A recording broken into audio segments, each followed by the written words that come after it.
C'est à Damas que j'ai rencontré des cadres du Hezbollah. Ah, alors là, on n'a pas le droit d'en parler. Là, pas de musique techno. Hein.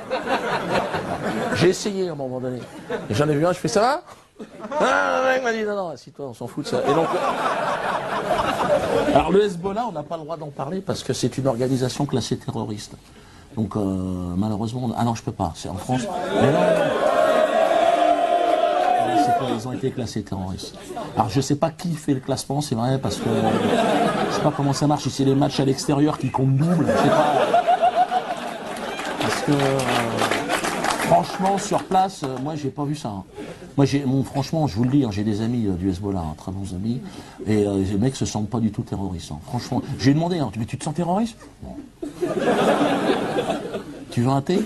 Ah, tu veux un thé? Tu veux un peu le temps? Non, non, non, on n'est pas du tout dans. C'est plutôt ceux d'en face qui sont vus comme des terroristes. Hein. Moi, j'ai pas de parti pris, hein, mais.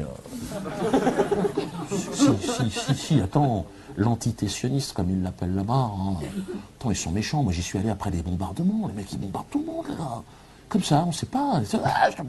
La guerre préventive, en plus, tu vois, les mecs, les faux culs, les menteurs. Guerre préventive. Le mec, il balance tout ce qu'il peut, il n'y a plus rien. Hein. Mais c'est préventif. L'Israélien, il est menteur. Et la guerre propre, il fait. Alors, c'est pas propre au sens où il y a moins de sang sur le champ de bataille. Hein. Non, autant. Il faut des bottes, sinon t'en as plein les chaussettes. Mais c'est propre au niveau, je dirais, moral. C'est-à-dire, l'Israélien, il va faire la guerre. Ça va. Ça va. Ça va, Moshe? Qu'est-ce que t'en penses? Elle est propre, cette guerre. Et puis c'est propre quand t'es dans l'aviation de Tsahal, parce que t'as même plus besoin d'être dans un avion, c'est des drones.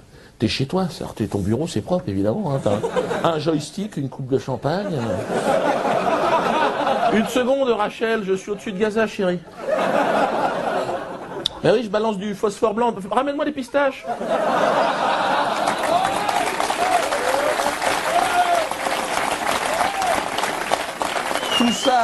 Tout ça, évidemment, hein, dans le cadre des conventions de Genève. J'aurais pu faire un spectacle entier sur les conventions de Genève. Convention qui ne concerne bien évidemment que le canton de Genève. Hein. Sortie de Genève, open bar, lâche-toi. Flottille dans ton cul, phosphore blanc pour tout le monde. Non, franchement, c'est... Et tout ça sous l'observation, enfin, attentive de l'ONU, tu sais. L'ONU. Des collègues humoristes à moi. Hein. À chaque fois qu'Israël est impliqué, je regarde l'explication de l'ONU. À chaque fois, ils interviennent à un moment donné chez moi. Je taisez-vous, il y a l'ONU qui parle. Enregistre. Le mec, bien habillé, le gars, il arrive. Non, cette fois-ci, non. Je crois qu'il faut quand même arrêter. Hein? Ça va, j'ai pas été trop... On se retrouve à la cantine, d'accord. Et alors, l'expression tout en haut, au-dessus, il n'y a personne. Hein. Devant laquelle tout le monde se couche, tout le monde se prosterne. Le crime contre l'humanité.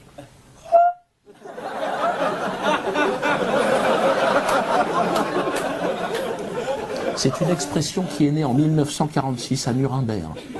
Avant, il n'y avait pas eu de crime contre l'humanité. Non, c'est pas rétroactif comme concept. Hein. Non, non. Les Indiens d'Amérique, non, ben non. De la délinquance. Excuse-moi, oui, je sais, mais... Hein, l'esclavage des Noirs, pareil. Des risques interethniques. De la bagarre. J'avais vu ça chez Ardisson, le chantage à l'antisémitisme. C'était Besancenot qui s'était fait choper par la commandanture. Le gars, tu sais, en plus, il avait rien dit. Le gars, tu sais, je crois quand même en Palestine, des fois, on sait pas tellement. Et en face, il y avait un mec du CRIF, toi, un 5 étoiles. Le mec au-dessus, c'est Jérusalem. Et le mec, il a dit antisémite. Oh, je suis pas antisémite, non.